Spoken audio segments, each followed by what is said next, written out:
எல்லாருக்கும் வணக்கம். உங்களுக்காக சொல்லிட்டு இருக்க என்னுடைய பெயர் இந்து. எல்லாரும் நல்ல உடல் நலத்துடனும் மனமகிழ்ச்சியுடன் இருக்கணும். வாங்க நாம இன்னைக்கு சிந்தனை பெட்டகத்துல பின்தொடரும் ஆசைகள் கதையினுடைய 3வது பாகத்தை பார்க்கலாம்.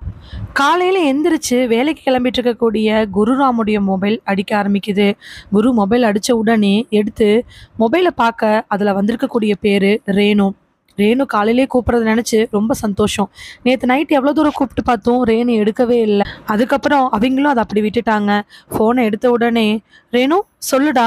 ரேணுவோட குரல் ரொம்பவே அழுகிற மாதிரி இருக்கு. இந்த கல்யாணத்தை நிறுத்திடுங்க, எனக்கு இந்த கல்யாணம் விருப்பம் இல்லை. என்ன சொல்ற ரேணு? ஏன் இப்படி பேசுற எடுத்த உடனே? ஆமா, எனக்கு விருப்பம் இல்லைன்னா விருப்பம் இல்லை. புரியல ரேணு, எதனால? முதல்ல எங்கள் அம்மா கை உடஞ்சிச்சு. எங்கள் அப்பாவுக்கு ஆக்சிடென்ட் ஆகி இப்போ அடிபட்டு மண்டையில் பெருத்த காயத்தோடு அட்மிட் ஆயிருக்காரு. நேற்று நைட் அவர் வீட்டுக்கு ரொம்ப நேரம் வரலன்னு சொன்னதுக்கப்புறமா அவர் மொபைலில் கால் பண்ணி பார்த்தோம். அதுக்கப்புறமா மறுபடியுமே அவர் போய் தேடி கண்டுபிடிக்கும் பொழுது தான் அவர் ஒரு இடத்துல ஆக்சிடென்ட் ஆகி கிடந்திருக்காரு. மண்டையில் பலத்த காயம் தெரியுமா? ரேணு, இந்த விஷயம் எங்களுக்கு தெரியவே தெரியாதே. நான் தான் உங்க யாருக்கும் சொல்லக்கூடாதுன்னு நினைச்சேன். நான் உங்ககிட்ட சொல்லணும்னு நினைச்ச ஒரே விஷயம் இந்த கல்யாணத்தை நிறுத்திடணும் அப்படிங்கிறது மட்டும்தான். குரு பரபரப்பா பேசதை பார்த்துட்டு கிச்சன்ல இருந்து அவங்க அம்மா வெளியில வராங்க. வெளியில வந்தவங்க, என்னடா ஆச்சு? போனை ஒரு நிமிஷம் மியூட்ல போட்டுட்டு, அம்மா, நம்ம ரேணுவோட அப்பா இருக்கார்ல எங்க மாமா, அவருக்கு ஆக்சிடென்ட் ஆயிடுச்சாமா. ஐயோ, எப்படா? ரேணு நம்மகிட்ட சொல்லவே இல்லை. ஒரு நிமிஷம் இருமா. ரேணு, என்னன்னு கொஞ்சம் சொல்ல முடியுமா? ரேணு நடந்த எல்லா விஷயங்களையும் சொல்றாங்க. அன்னைக்கு போனது, அப்பா பார்த்துட்டு வந்தது, வரும்போது பைக்ல அடிபடிச்சா எதில் அடிபடிச்சுன்னு தெரில. ஆனால் அப்பா கொஞ்சம் தள்ளி ஒரு நாய் கடந்தது.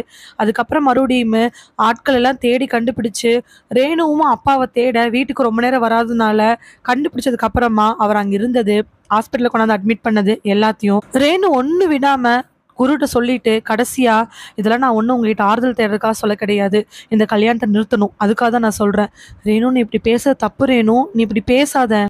ஃபோனை கொடு, நான் அவட்ட பேசுறேன்.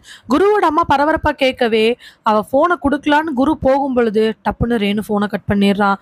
கட் பண்ண உடனே ரெண்டு பேத்துக்கும் மூஞ்சி இல்லை. அம்மா, சாரிம்மா. நீ எதுக்குடா சாரி கேட்குற?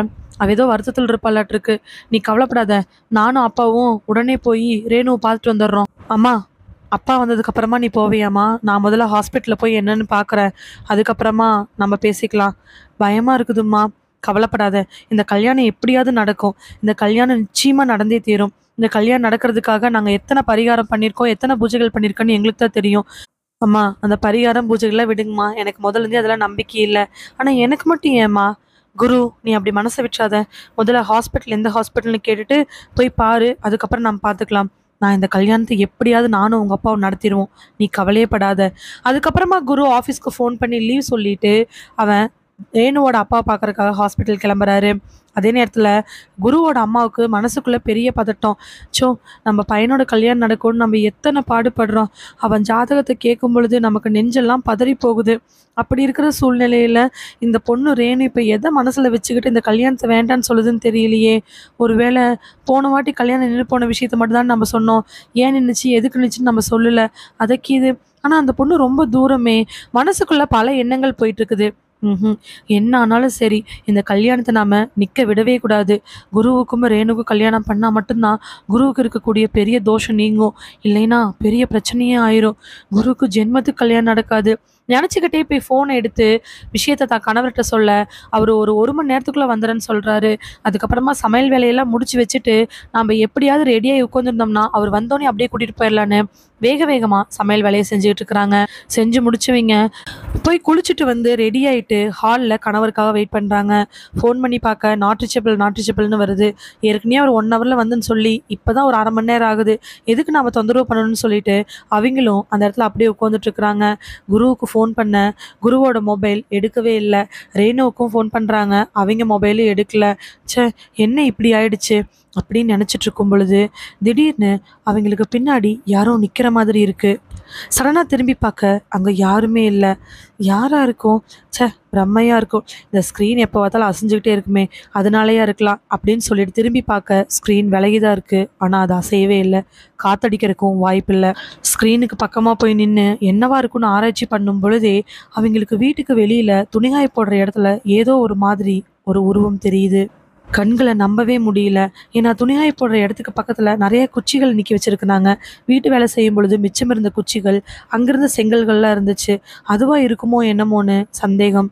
அவங்களுடைய ஜன்னல் ஒரு மெரூன் கலர்ல இருக்கிறதுனால அந்த உருவம் ஒருவேளை நமக்கு தப்பா தெரியுதோன்னு முதல்ல அந்த கண்ணாடியை தொடச்சி விடுறாங்க. சரி, வெளியில போய் பார்த்துருவோம், அது என்னவா இருந்துற போதுன்னு நினச்சிக்கிட்டு மெல்ல மெல்ல வந்து வெளியில பார்த்தா அப்படி எதுவுமே தெரியல. நம்ம மனப்பிரம தான் சொல்லிட்டு சோஃபால வந்து உட்கார்ந்த அடுத்த நிமிஷம் அவங்கள யாரோ குரவழியை பின்னாடி இருந்து பிடிக்கிறாங்க. கத்தலான்னு நினைக்கும் பொழுது ஒரு கையை குரவழியிலையுமே இன்னொரு கையை வாயிலையும் வைக்கிறாங்க. அவங்கனால இப்போ எந்திரிக்கவே முடியல, மூச்சும் சரியா விட முடியல.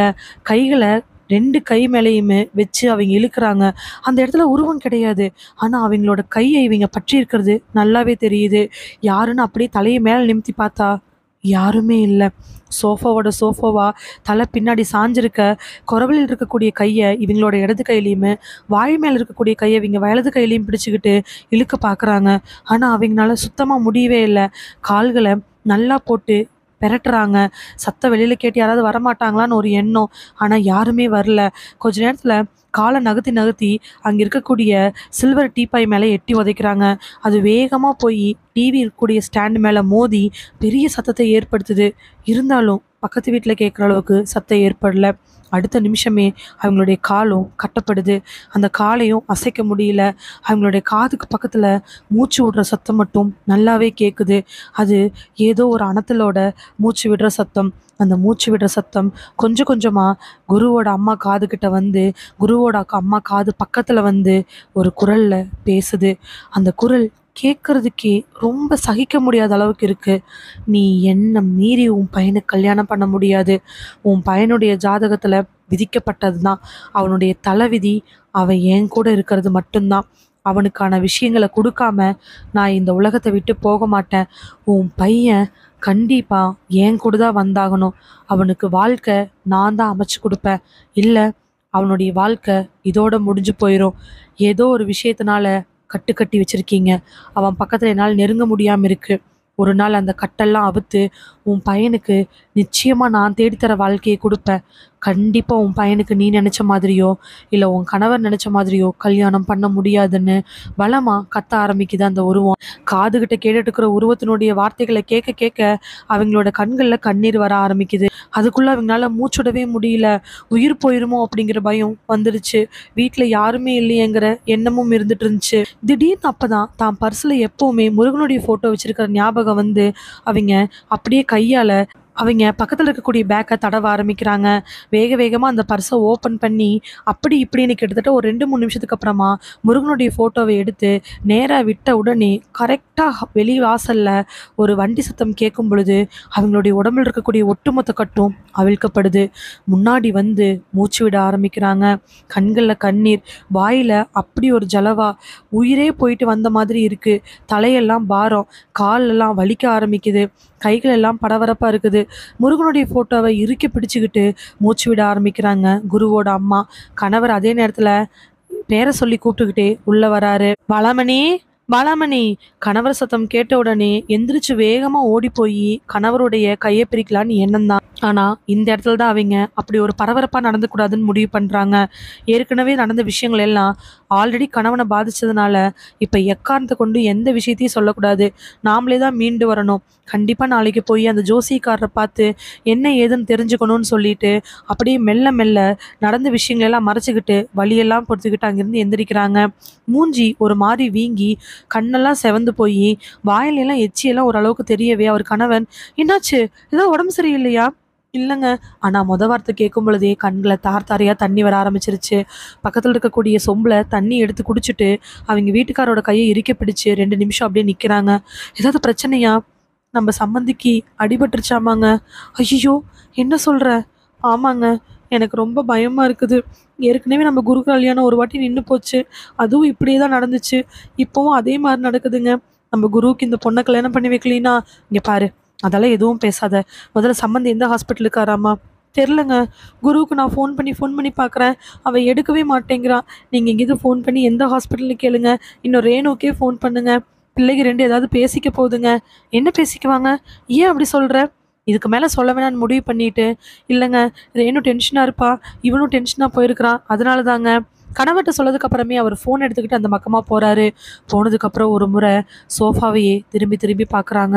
தனியாக இருந்தால் ஒரு வேளை வந்துருமோ அப்படிங்கிற எண்ணமும் அவங்க மனசுக்குள்ளே இருந்துக்கிட்டே இருந்துச்சு. குருவோட அம்மாவுக்கு இப்போ மரண பீதி கண்களை நல்லாவே தெரிய ஆரம்பிக்குது. அந்த ஹாஸ்பிட்டல் வாசல்ல பைக்கை நிறுத்திக்கிட்டு வேக வேகமா உள்ள போறான். உள்ள போகும்பொழுதே அவனுக்கு கோவம். இந்த ரேணுவுக்கு எத்தனை வாட்டி ஃபோன் பண்ணி அவன் அட்டன் பண்ணவே இல்ல. கடைசியில அவங்க மாமாவுக்கு ஃபோன் பண்ணி எந்த ஹாஸ்பிட்டல்னு கேட்க வேண்டியதா இருக்கு. அவளுக்கு என்ன அப்படி கோவம்? நான் என்ன பண்ணிட்டேன்? அப்படின்னு நினைச்சுக்கிட்டு உள்ள போகும் பொழுதே ஐசியூ வார்டுக்கு முன்னாடி நின்றுட்டு இருக்கிறாங்க. வார்டுக்கு முன்னாடி ரேணுவோட அம்மா, கூடவே அவங்க மாமா, இன்னும் 2 பேரு. அது கூட ரேணு நின்றுட்டு இருக்க. இவர் மெல்ல மெல்ல அங்க போய் நிக்கிறாரு. இவ எல்லாரும் முன்னாடியும் எதுக்கு இங்க வந்த? இந்த கல்யாணமே நான் வேண்டான்னு சொன்னேன்லன்னு கத்துனா. அவங்களும் ஆமாங்க, எங்க வீட்ல இப்படியே நடந்துட்டு இருக்குது. இந்த கல்யாணம் வேண்டான்னு சொல்லிட்டாங்கன்னா என்ன பண்றது? ரேணுவோட கோவம். யோசிச்சவரு மெல்ல மெல்ல நடக்க ஆரம்பிக்கிறாரு. கையில கட்டு போட்டு அழுதுட்டு இருக்கக்கூடிய ரேணுவோட அம்மாட்ட முதல்ல போய் பேசலாம் அப்படிங்கும் பொழுது டக்குன்னு திரும்பி பார்க்க ரேணுவோட கண்கள்ல குரு தெரியிறாரு. குருவை பார்த்துட்டு ஒடியாந்து வந்து ரேணு கையை பிடிக்கிறா. அவளுக்கு ஒரே குழப்பமா இருக்குது. ஃபோனில் நம்மக்கிட்ட தாம் தூமன் கத்துனவ என்ன நம்மக்கிட்ட வந்து கையை பிடிக்கிறான்னு ஒரு பெரிய ஆச்சரியம்தான். மாப்பிள்ள, பார்த்தீங்களா உங்க மாமாவோட நிலைமைய? அதுக்குள்ள ரேணுவோட மாமா, மாப்பிள்ள, மாமா கல்யாண விஷயமா தான் போயிருந்தாரு. மண்டபத்தோட அலங்காரம், மாலை, அது இதுன்னு எல்லாருக்கும் கூட அனுப்பிச்சுட்டு இருந்தாரே. ஆமா. அதுக்கப்புறம் வர வழியில நாய்க்குட்டி ஒன்று வந்து அடிபட்டுச்சா, இல்லை அதுக்கப்புறம் என்னாச்சுன்னு தெரியல. அந்த இடத்துல எந்த கடையும் இல்லை. கடை இருந்தாலும் அங்கே சிசிடிவி இல்லை. அதனால எங்களுக்கு ஒன்றும் புரியல. ரேணு தான் சாயங்காலம் ஒரு 6 மணிக்கு மேலே எனக்கு ஃபோன் பண்ணா, அப்பா இன்னும் வீட்டுக்கு வரல அப்படின்னு. நானும் மாமாவுக்கு ஃபோன் பண்ணி பார்த்தேன். ஆனால் மாமா ஃபோன் எடுக்கவே இல்லை. கட்டங்கடைசியாக மாமாவோட ஃபோன் எங்கே இருக்குன்னு சொல்லிட்டு மாமா போன வழியெல்லாம் செக் பண்ணி பார்த்தோம். அவர் போனது அந்த இடத்துக்கு தானே எனக்கு நல்லாவே தெரியும். அந்த டெக்கரேஷன் பண்ணுற இடத்துக்கு போய் அது போகிற வழியில் பார்க்கும் பொழுது தான் மாமா கீழே கிடந்தாரு. கரெக்டாக நாங்கள் போகிறதுக்கு முன்னாடி தான் அங்கிருந்து ஒருத்தர் எங்களுக்கு ஃபோன் பண்ணுறதுக்காக ட்ரையும் பண்ணிட்டு இருந்திருக்கிறாரு. ஆனால் கிடைக்கலையாமா சிக்னலு. நாங்கள் போய் நிற்கவும் அங்கே ஆட்கள் இருக்கவும் அதுக்குள்ளே ஆம்புலன்ஸை வர வைக்கவும் கரெக்டாக இருந்துச்சு. நாங்களும் இங்கே கொண்டாந்து அட்மிட் பண்ணிட்டோம். என்ன மாப்பிள்ள, அக்கா கை கீழே விழுந்து உடஞ்சிருச்சு. காலு இப்படி பெசரி கிடக்குது.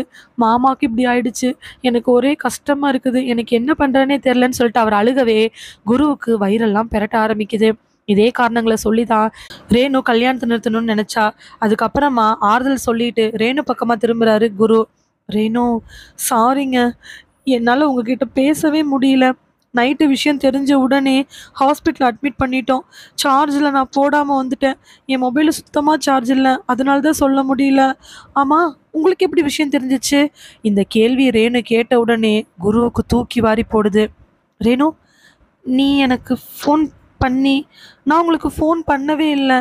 இன்விடேஷன் விஷயமா மதியம் உங்ககிட்ட பேசினதுக்கு அப்புறமா தான் நான் என் ஃப்ரெண்டை பார்த்துட்டு அதுக்கப்புறம் வந்தேன். அது சம்மந்தமாக உங்ககிட்ட ஒரு விஷயங்கள் பேசணும்னு நினச்சேன். அம்மா கிட்ட பேசிட்டு இருக்க தான் அப்பா இன்னும் வரலையேன்னு தெரிஞ்சு மாமாவுக்கு சொல்லி போய் பார்த்தோம்.